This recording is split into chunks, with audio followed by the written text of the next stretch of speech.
South ఇండియాలోనే అతి తక్కువ ధరలకి రత్నాలనందించే ఏకైక సంస్థ 6JVR. నమస్తే, నేను Keshav. Welcome to Suman TV.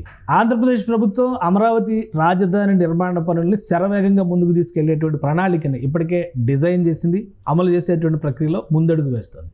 అదే క్రమంలో అమరావతి గొప్పతనాన్ని ప్రపంచవ్యాప్తం చేసేటువంటి ఉద్దేశంతో కొంతమంది బ్రాండ్ అంబాసిడర్లని నియమించాలని ప్రభుత్వం భావిస్తోంది. అందులో భాగంగా సామాన్యులు కూడా అమరావతికి బ్రాండ్ అంబాసిడర్స్గా మారొచ్చు అనేటువంటి విషయాన్ని సిఆర్డీఏ ప్రకటించింది.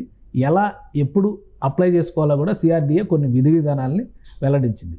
దీంతోపాటు కొందరు సెలబ్రిటీల్ని, ప్రముఖుల్ని కూడా అమరావతి గురించి దేశవ్యాప్తంగా, ప్రపంచవ్యాప్తంగా ప్రఖ్యాతులు చాటే ఉద్దేశంతో కొన్ని నిర్ణయాలు తీసుకోవాలని ఏపీ ప్రభుత్వం భావిస్తుంది. ఇందులో భాగంగా కొందరి ప్రముఖుల పేర్లు బ్రాండ్ అంబాసిడర్ల లిస్టులో వినిపిస్తున్నాయి. వాళ్ళు ఎవరు, ఒకవేళ వాళ్ళని అపాయింట్ చేస్తే కలిగేటువంటి ప్రయోజనాలు ఏంటి, అసలు ఈ బ్రాండ్ అంబాసిడర్లని అపాయింట్ చేసేటువంటి సంస్కృతి గతంలో ఉందా, ఒకసారి విశ్లేషించేటువంటి ప్రయత్నం చేద్దాం. మనతో పాటు అనలిస్ట్ చంద్ర శ్రీనివాస్ గారు.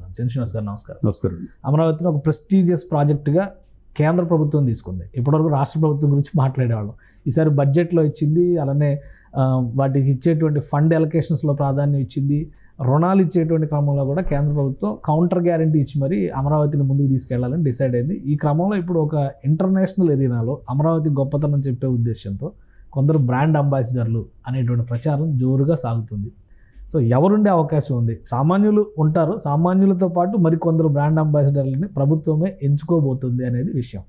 సో ఎవరికి అవకాశాలు ఉన్నాయి ఎక్కువగా? తప్పకుండా అండి. బ్రాండ్ అంబాసిడర్ అనేది అవసరం కూడా. దానివల్ల ఒక ఎలివేషన్ వస్తుంది. మీరున్నట్టు ఆ రోజున మోదీ గారు చెప్పినట్టు ఢిల్లీ తలదన్నే రాజధాని చేస్తామని చెప్పి ఆ రోజు వాగ్దానం చేశారు. ఆ దిశగా ఇప్పుడు మీరు ప్రతి విషయంలో కూడా ఆంధ్రప్రదేశ్కి సాయం అందుతుంది.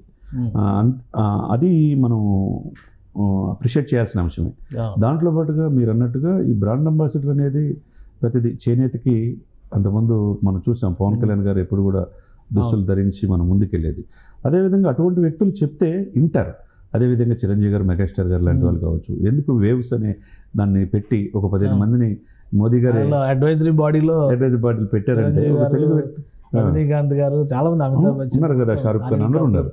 అది దక్షిణ భారతదేశం నుంచి ఇట్లా వస్తున్నారంటే వీళ్ళు కొన్ని దశాబ్దాలుగా ప్రజలకు కోట్లాది మంది అభిమానులు పొందారనే కదా. వీళ్ళు చెప్తే సమాజం వింటదనే ఉద్దేశం కదా. ఇప్పుడు సెలబ్రిటీస్ చుట్టూ కూడా ఎందుకు రాజకీయ పార్టీలు వెళ్తాయి అంటే వాళ్ళకి ప్రజల్లో వాళ్ళు చెప్తే వింటారు అనే ఇది ఉంది. ఒకవైపు రజనీకాంత్ తమిళనాడులో చూడండి ఎంత ఇది ఉందో, విజయ్ పార్టీ పెడితే ఎంత ముందుకు వచ్చారో చూడండి. కాబట్టి అది రేపు రాజకీయంగా కావచ్చు, దేశ అభివృద్ధి కోసం కావచ్చు ఉపయోగించుకోవచ్చు. ఇప్పుడు అమితాబ్ బచ్చన్ చూస్తే గుజరాత్ సంబంధించిన గత 15 సంవత్సరాల నుంచి కూడా గుజరాత్లో ఏదున్నా ఆయన బ్రాండ్ అంబాసిడర్ ఉంటాడు. ఆయన మోడీ గారు సీఎంగా ఉన్నప్పుడు ఆయన బ్రాండ్ అంబాసిడర్ ఎంచుకున్నారు. అప్పటి నుంచి కొనసాగుతుంది. వాళ్ళ మిస్సెస్ వేరే పార్టీలో ఉన్నా ఆయన మాత్రం ఒకటి ఆయన్నే బ్రాండ్ అంబాసిడర్ ఎంచుకున్నారు. అని అది ఒక మార్క్గా ట్రెండ్ సెటర్ అయిపోయింది గుజరాత్ ఇండస్ట్రీస్కి. ఒక మినీ ఇండియాగా మనం ఏదైతే మనం ఒక యూపీని అనుకుంటామో, ఇప్పుడు ఒక వరల్డ్, ఒక కుగ్రామంగా గుజరాత్ అనేక ఇండస్ట్రీస్ వచ్చేసినాయి. ఆ విధంగా బ్రాండ్ అంబాసిడర్ పని అనేది వాళ్ళు రాష్ట్ర అభివృద్ధి కోసం బాగుంటుంది. అదే విషయంలో చంద్రబాబు నాయుడు గారు అటు అందరితోనూ బాగుంటాడు సినిమా ఇండస్ట్రీతో. సోను సూద్ నేను వెళ్ళారు మొన్న, చిరంజీవి గారు వెళ్ళి వరద బాధితుల కోసం రామ్ చరణ్ వాళ్ళ నుంచి ₹1 కోటి ఇచ్చింది కావచ్చు. సోను సూద్ అయితే మొదటి నుంచి కూడా అతను మన తెలుగు సంబంధించిన ఆమెనే మ్యారేజ్ చేసుకున్నాడని తెలుసు. ముంబై అయినా కానీ ఈ ఇండస్ట్రీలో అనేక సినిమాల్లో ఒక విలక్షణ నటుగా, విలన్గా అందరిని మనల్ని పొందాడు. అదే విషయంలో విలన్లో దాగి ఉన్న దాతృత్వం అనేది కరోనా సమయంలో కానీ మనకు తెలియదు. ఎంతోమందికి ప్రాణాలు సైతం చేయకుండా ఇతర దేశాల్లో చిక్కుపోయిన వాళ్ళకి వీళ్ళకి విమానాలు వేశారు ప్రత్యేకంగా. ఎవరైతే ఆపదలో ఉన్న వాళ్ళకి రెమెడీసిన్ ఇంజెక్షన్ ఇవ్వటం కావచ్చు, ప్రాణాపాయ స్థితిలో అంబులెన్స్లు ఇచ్చారు. అవన్నీ ఒక ఎత్తు అయితే, ఇప్పుడు మొన్న ఈ మధ్య ఒక 5 అంబులెన్స్లు ఏపీకి ఇవ్వటం, చంద్రబాబు నాయుడు గారితో ఒక అద్భుతమైన మీటింగ్ జరగటం, రేపు ఏమో సోను సూద్ గారు ఇటువంటి కార్యక్రమాలకు బ్రాండ్ అంబాసిడర్ తీసుకుని ఆశ్చర్యపడాల్సిన అవసరం లేదు. అంటే డిఫరెంట్ సెగ్మెంటేషన్ చేసే అవకాశం ఉండొచ్చు కదా, ఓన్లీ అమరావతిలో కాకుండా. ఇప్పుడు టూరిజంకి ఒకటి అట్లా చేయొచ్చండి. ఎందుకు చేయకూడదు? ఇప్పుడు కాఫీకి ఎవరు అవసరం, అరకు కాఫీకి పవన్ కళ్యాణ్ గారు ఉన్నారు. ఎప్పుడు లేని విధంగా ఉత్పత్తులు 10 పెరిగినాయి. ఆయన టూరిజం, ఆయన శాఖ, అటవీ శాఖ మంత్రి కాబట్టి ఆయన అడిగారు వాళ్ళు, అరకు ఆయన ఇచ్చాడు. అదే విషయంలో ఇప్పుడు టీ విత్ డిప్యూటీ సీఎం అని చెప్పి ఒక కార్యక్రమం పెట్టారు. కొన్ని పవన్ కళ్యాణ్ గారు ఆల్రెడీ సెలబ్రిటీ స్టేటస్ ఉంది కాబట్టి ఇప్పటికీ కంటిన్యూ అవుతుంది, స్టిల్ ఇంకా పెరిగింది. ఏది సినిమా నుంచి రాజకీయం వచ్చింది. అదేవిధంగా సోను సూద్ చేసే సేవా కార్యక్రమాల వల్ల ఇప్పుడు రాజధాని ప్రాంతంలో చాలామంది ఇండస్ట్రీస్ పెట్టడానికి ముందుకు రావచ్చు. ఎందుకంటే ఒక సేవా దృక్పథం ఉన్న వ్యక్తి రాష్ట్రానికి ఒక బ్రాండ్ అంబాసిడర్ అంటే అది ఒక ఇది ఉంటుంది. తర్వాత చేనేత అది ఒకటి చేయొచ్చు. ఇకపోతే 5 సంవత్సరాల్లో కుదేలైపోయింది టూరిజం ఇండస్ట్రీ. ఇప్పుడు ఎప్పుడు లేని విధంగా కందులు దుర్గేష్ గారి హయాంలో ఇప్పుడు ఆమ్రపాలి గారు కావచ్చు, వీళ్ళంతా టూరిజం పాలసీస్ పరిశ్రమలు పెట్టుకోవడానికి ఏ విధంగా రాయితీలు ఇస్తున్నారో టూరిజం కూడా అలా రాయితీ కల్పిస్తున్నారు ఏపీ. ఆ విధంగా బ్రాండ్ అంబాసిడర్ పెట్టుకోవటం అనేది ఒక సరికొత్త వరవడిగా మనం చూడాలి. ఇది ఇప్పుడుది కాదు, గతంలో కూడా చాలా కాలం నుంచి బ్రాండ్ అంబాసిడర్లు పెట్టుకోవడం. కొంతమంది విమర్శిస్తున్నారు, కావాలని ఉద్దేశపూరితంగా చేస్తున్నాయి ఈ అనవసరమైన ప్రచారాలు, ముందు కట్టాల్సిన అమరావతి కట్టాలి కానీ ఇవన్నీ డ్రామాలు ఎందుకు, ఇట్లాంటివి. పిచ్చి మొక్కలు కూడా వాళ్ళు తీయలేదు కదా సార్. ఒక పిచ్చి మొక్కలు తీయడానికి 90 కోట్లు ఖర్చు అయింది. పిచ్చి మొక్కలు పెంచారు, ఉద్యానవనంగా మార్చారు. అమరావతి పెంచిన దాన్ని తీయటానికి 90 కోట్లు ఖర్చు అయింది. ఇప్పుడిప్పుడే ఆశలు చిగురిస్తున్నాయి కదా, చిగురించినాయండి. అది పెరిగి పెద్దదై ఇదేవాలి కదా. దానిలో వీళ్ళేమీ చేయలేదు, అమ్మ పెట్టదు, ఏదో అడుక్కు తినేది అన్నట్టు ఒక సామెత అన్నట్టుగా వీళ్ళు చెప్పేది ఎట్లుందంటే 3 రాజధానులు అన్నారు. ఎక్కడుంది? చివరికి ఆయన కట్టుకున్న విశాఖపట్నం ఫ్యామిలీ పెడతాన్నది కూడా పెట్టలేకపోయారు. మరి ఇప్పుడు వీళ్ళన్నా చేస్తున్నారు కదా ఒక సింగిల్ ఎజెండా. బీజేపీకి కావచ్చు, జనసేన కావచ్చు, టీడీపీ కావచ్చు, సింగిల్ అనేది ఎజెండా ఏది? అమరావతి, రాష్ట్ర అభివృద్ధి, రాజధాని అమరావతి, పోలవరం, ఇక ఆంధ్రజీవనాన్ని పూర్తి చేయాలి. ఇయే కాబట్టి వాళ్ళకి పర్సనల్ ఆబ్జెక్టివ్స్ ఏమి లేవు. ఎప్పుడు లేని విధంగా బడ్జెట్లో అలొకేట్ చేస్తున్నారు, అడిగిన తరువుగా నిధులు ఇస్తున్నారు, rail cum road bridges, national connectivity ఇస్తున్నారు. ఇప్పుడు హైదరాబాద్ ఫాస్టెస్ట్ గ్రోయింగ్ సిటీకి ఎందుకైందంటే మిగతా రాష్ట్ర సరిహద్దులతో connectivity, road transport facilities, international airports. ఆ విధంగా కనెక్టివిటీ ఎప్పుడు లేని విధంగా అమరావతికి ఇయటం వల్ల ఈ ఆశలు చిగురిస్తున్నాయి.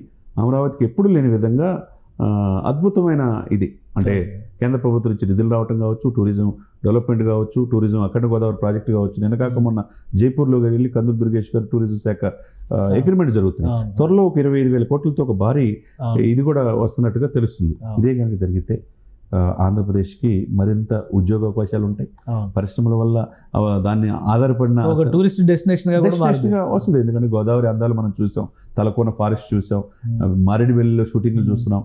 ఇక ఎందుకంటే ఒక్క హైదరాబాద్లోనే కాకుండా షూటింగ్లు ఏపీలో కూడా చేసుకుంటే ఆదాయం కూడా పెరిగే అవకాశాలు స్పష్టంగా. కానీ చిరంజీవి గారిని బ్రాండ్ అంబాసిడర్గా పెట్టే ఛాన్సెస్ కానీ ఆయన యాక్సెప్ట్ చేసే పరిస్థితి కానీ ఉంటుందా? ఆయన ఇప్పుడు నేషనల్ లెవెల్ వెళ్ళిపోయాడు సార్. మోదీ గారు ఆయన అక్కడ చూడాలనుకుంటున్నాడు. అక్కడ వేవ్స్లో ఒక అడ్వైజరీ బోర్డులో పెట్టాడు. కాబట్టి అది సమావేశాలు మేలోనో జూన్లోనో ప్రత్యేకంగా ప్రపంచవ్యాప్తంగా అద్భుతంగా చేయాలనుకుంటున్నారు. మేము ఎక్కడో ఇతర దేశాలు వెళ్ళాల్సిన అవసరం మా దగ్గర చాలా ఉంది. అద్భుతమైన నటులు, హాలీవుడ్ బాలీవుడ్ని మెప్పించే నటులు, సెటిల్ పెర్ఫార్మెన్స్ ఉన్నారు. కాబట్టి ఇక్కడికి మీరు రాండి, ఇక్కడ ఎగ్జిస్టెన్స్ ఇక్కడ చూపించే పనిలో మోదీ గారు ఉన్నారు. కాబట్టి ఆ దిశలో ఢిల్లీ లెవెల్లో ఆయన ఉన్నాడు. కాబట్టి ఇంకా కొంతమంది ఇండస్ట్రియలిస్టులని, ఇతరులని కూడా ఇందులో ఎంపిక చేసుకునే అవకాశాలు స్పష్టంగా ఉన్నాయి. రైట్. Thank you Srinivas. ఇది అమరావతికి సంబంధించి అలానే ఆంధ్రప్రదేశ్ ప్రభుత్వం తీసుకొస్తున్నటువంటి అభివృద్ధి కార్యాచరణకు సంబంధించి బ్రాండ్ అంబాసిడర్ల నియామకం అనేది ఖచ్చితంగా అవసరమైనటువంటి అంశం. గత 5 ఏళ్లుగా రాష్ట్ర ఇమేజ్ డ్యామేజ్ అయినటువంటి క్రమంలో దాన్ని పునరుద్ధరించేటువంటి ప్రయత్నాల్లో భాగంగా ఏపీ ప్రభుత్వం ఈ కసరత్తు చేస్తుంది. ఇక బ్రాండ్ అంబాసిడర్గా ఎవరెవరు ఉంటారనే దానిపైన ఆసక్తికరమైన చర్చ జరుగుతుంది. చిరంజీవి గారి పేరు దగ్గర నుంచి అనేక మంది పేర్లు వస్తున్నాయి. ఫైనల్ చేసేదానికి సీఎంఏ ఫైనల్ చేస్తారు ఈ లిస్ట్ని. కాకపోతే ఇంకా ఒక 20 రోజుల సమయం పట్టేటువంటి అవకాశం ఉంది. కాబట్టి ఈ లోపల మరికొంతమందిని పేర్లను పరిశీలిస్తున్నట్టుగా కూడా సమాచారం వస్తుంది.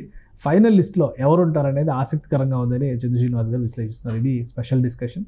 Keep watching. సుమన్ టీవీలో మీ పర్సనల్ అండ్ బిజినెస్ ప్రమోషన్స్ కోసం కింది నెంబర్కి కాంటాక్ట్ చేయండి.